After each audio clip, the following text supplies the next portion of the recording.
Petit papillon de lac antillais, la Guadeloupe est une île paradisiaque, avec plus de 270 plages, dont certaines font l'objet de cartes postales. Un véritable paradis, évidemment.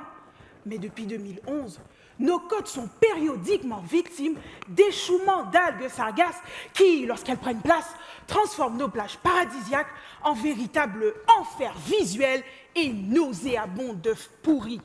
Et c'est pareil dans tout le bassin caribéen jusqu'au golfe du Mexique. En 2018, c'était l'année record.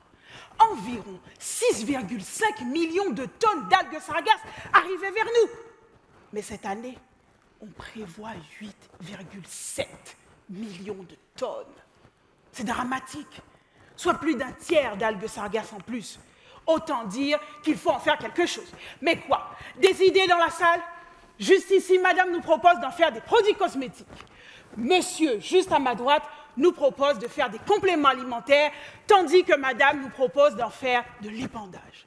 Eh bien, moi, j'ai choisi d'en faire des charbons actifs. Des charbons actifs pour fabriquer des électrodes de supercondensateurs pour le stockage de l'énergie électrique. Les supercondensateurs, c'est un petit dispositif capable de stocker une grande quantité d'énergie électrique et qui est capable de la redonner en quelques millisecondes. Dans mon laboratoire, une fois les algues sargasses récupérées en mer, je m'en vais les carboniser dans une atmosphère contrôlée en absence d'oxygène. Cette première étape, c'est la pyrolyse.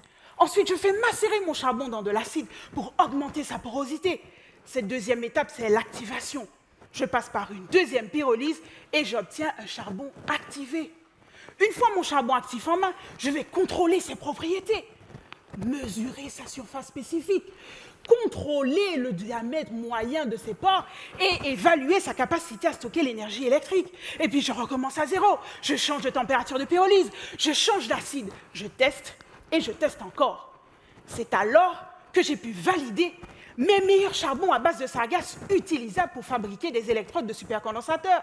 Supercondensateurs qui serviront peut-être un jour à assurer les portes d'ouverture des avions, ou encore qui seront utilisables dans les véhicules électriques ou les véhicules hybrides en récupérant l'énergie de freinage pour rebooster le véhicule au moment de l'accélération. Mais ce n'est pas tout. Mes charbons de sargasses sont aussi utilisables pour dépolluer les eaux polluées aux pesticides comme le chlordécone. Vous imaginez ces algues sargasses qui sont un véritable enfer sur nos côtes, côtoyant le paradis céleste dans les supercondensateurs aériens? Quelle merveille! Paradisiaque! Au point d'attirer les touristes du monde entier.